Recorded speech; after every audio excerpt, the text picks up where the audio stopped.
मित्रों, लंबे समय के बाद हम लोग मिल रहे हैं।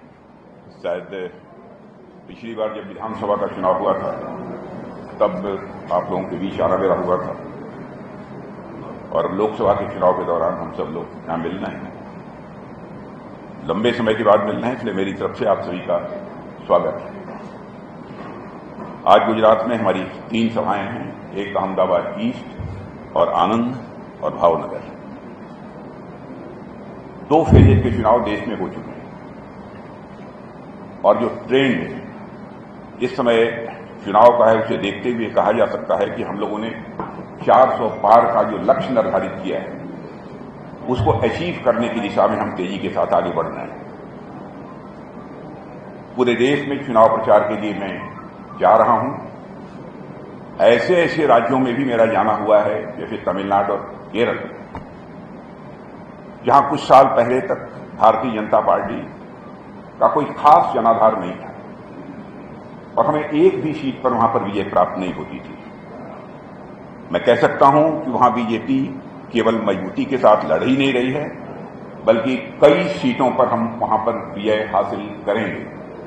मैं पूरी तरह से कॉन्फिडेंट हूं।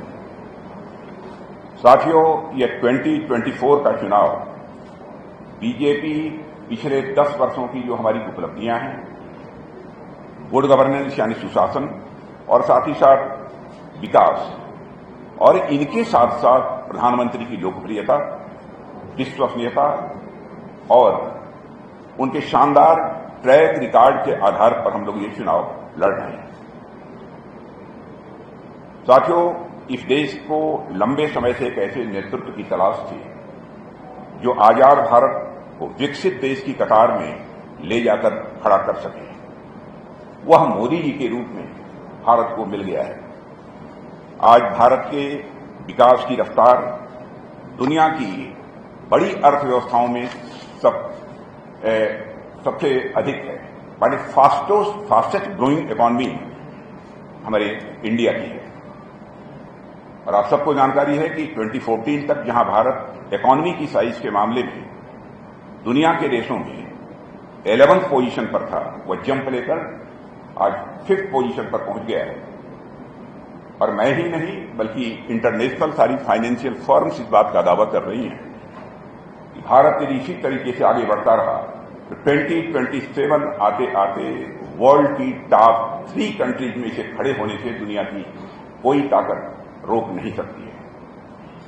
मैं मानता हूं उसके कई कारण हैं, पर सबसे बड़ा कारण है एक हमारे पास स्ट्रांग और क्रेडिबल लीडरशिप जो मोदी जी के रूप में हमारे पास है।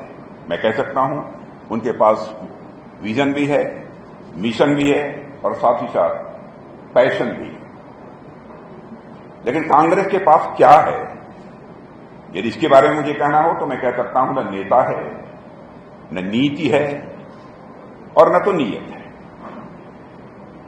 गरीबी समाप्त करने की बात चाहे पंडित जवाहरलाल नेहरू जी रहे हों, चाहे श्रीमती इंदिरा गांधी रहे हों, चाहे राजीव गांधी जी रहे हों, चाहे मनमोहन सिंह जी रहे हों, सबने कही।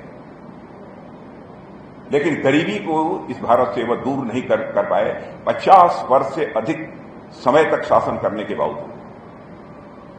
लेकिन सारा विश्व सच्चाई को जानता है कि पिछले 8-9 वर्षों में ही 25 करोड़ लोगों को गरीबी रेखा से बाहर करने में स्वतंत्र भारत के इतिहास में पहली बार किसी सरकार ने कामयाबी हासिल की है। तो हमारी सरकार ने कामयाबी हासिल की है। इंटरनेशनल मॉनेटरी फंड की यह रिपोर्ट है कि आज भारत में गरीबी सबसे निचले स्तर पर है। लेकिन हम इतने से ही संतुष्ट नहीं हैं। गरीबी को हम लगभग समाप्त करना चाहते हैं और हमारा टारगेट है कि with in 5 to 10 year Bharat से गरीबी को हम पूरी तरह से समाप्त करने में कामयाब होंगे। कांग्रेस इस दृष्टि से कुछ नहीं कर पाई, लेकिन मैं देशवासियों को कहना चाहता हूं इस संबंध में कोई करेगा तो हम लोग करेंगे। लोकसभा के चुनाव परिणाम का जहां तक प्रश्न है, सूरत ने इसका श्रीगणेश कर दिया है। निर्विरोध हमारे प्रत्याशी की विजय यहां पर हुई है। लेकिन कांग्रेस आरोप लगा रही है हम लोगों के ऊपर। इस समय देश में लोकतंत्र खतरे में है। अब यह बात हमारी समझ में नहीं आती है। आधार क्या है यह आरोप लगाने का? क्योंकि इसके पहले भी लोकसभा में 28 सांसद निर्विरोध निर्वाचित हो चुके हैं, जिनमें कांग्रेस के बीच है, समाजवादी पार्टी और नेशनल कॉन्फ्रेंस के भी दो हैं। इसके अतिरिक्त भी अन्य बाकी दलों के भी लोग इसमें शामिल हैं।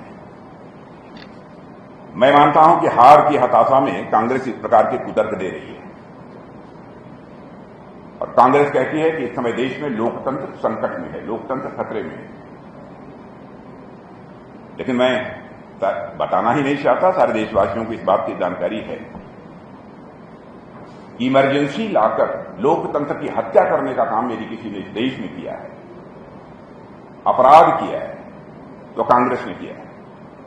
फंडामेंटल राइट्स को सस्पेंड किया तो कांग्रेस के राज में हुआ है। 18 महीने तक हम सब सारे लोगों को जेल की हवा खानी पड़ी है।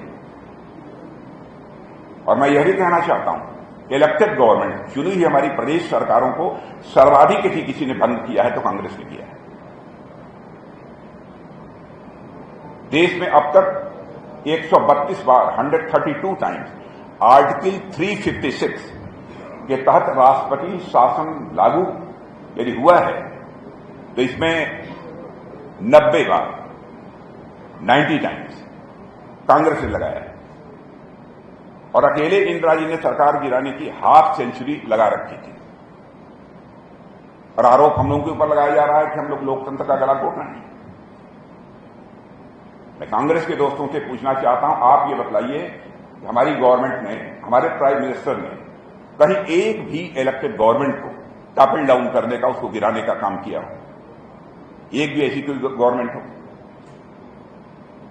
भ्रष्टाचार के खिलाफ कार्रवाई यदि होती है तो उसको भी बतलाते हैं कि देश के लोकतंत्र के लिए गंभीर संकट पैदा हो गया, देश के लोकतंत्र के लिए खतरा पैदा हो गया। यदि ईडी ने गलत किया है तो आप अदालत जा सकते हैं, कोर्ट जा सकते हैं। यदि गलत किया है तो कोर्ट से आपको रिलीफ मिलनी चाहिए, नहीं मिलती है तो इसका क्या कारण है? ईडी ने, जो मेरे पास फिगर है, 2014 के बाद 1 लाख करोड़ की प्रॉपर्टी अटैच की है और 22,000 करोड़ के कैश अब तक जब्त किए हैं।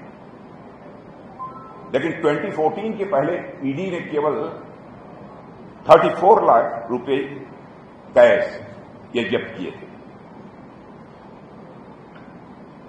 साथियों, यूपीए के 10 साल में भ्रष्टाचार का ओलंपिक खेल खेला गया कांग्रेस की हुकूमत में, और उसकी सबसे बड़ी ऑर्गेनाइजर कोई पॉलिटिकल पार्टी थी तो वह कांग्रेस थी।